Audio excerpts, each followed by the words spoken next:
Assalamualaikum warahmatullahi wabarakatuh. Saudara-saudaraku sebangsa dan setanah air yang kami cintai, kita patut bersyukur kepada Allah Ta'ala di awal kepemimpinan Bapak Prabowo. Di saat ini pula sudah terbongkar kebusukan dan kelakuan para Khabib Dobolowi, sehingga kami lihat Bapak Prabowo cukup tegas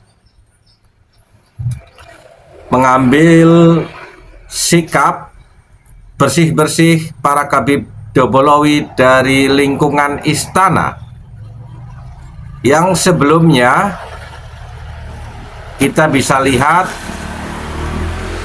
di era Jokowi, Lutfi bin Yahya bisa menjadi one team press,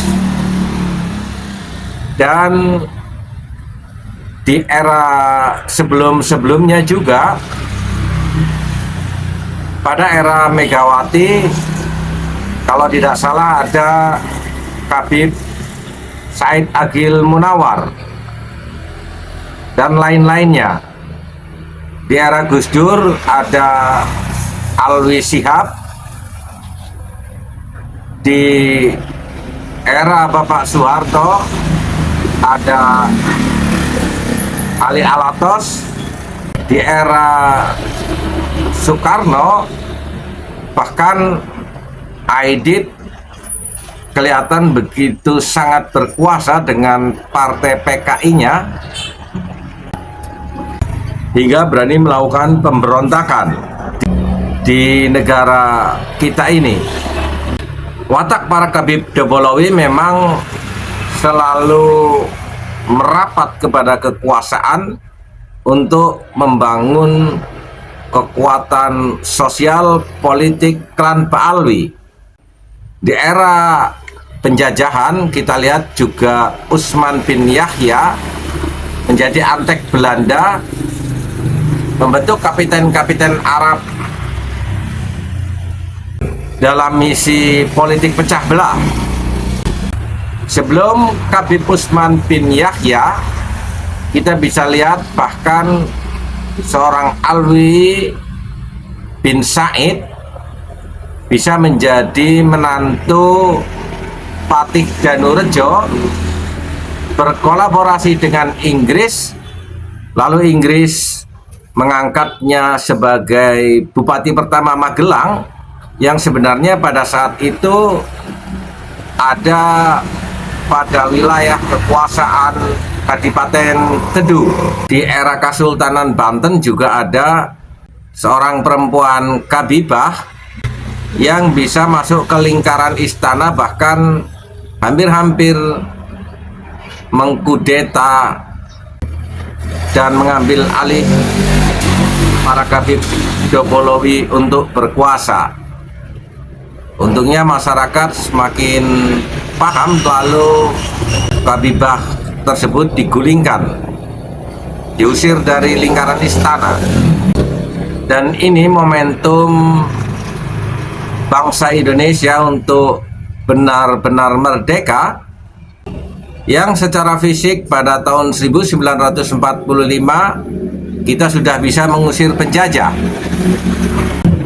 Namun secara spiritualitas, secara sosial, dan secara politik, para klan Pak Alwi itu berpose seolah-olah sebagai tokoh agama Islam, bahkan mengklaim sebagai keturunan baginda Nabi Muhammad SAW, memiliki peran politik dan sosial keagamaan yang cukup signifikan, banyak menipu masyarakat untuk terjebak kepada pengkultusan, seolah-olah para Khabib Dobolowi itu memiliki kebenaran tunggal.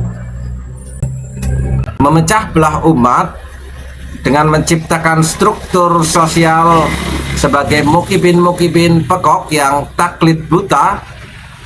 Dan masih kita rasakan pada hari ini keterbelahan tersebut, di mana para mukibin karena kepekokannya itu masih belum move on atas perkembangan ilmu pengetahuan dan teknologi yang nyata-nyata telah membongkar kepalsuan para Khabib Dobolowi bahwa mereka bukanlah keturunan baginda Nabi Muhammad Sallallahu Alaihi Wasallam.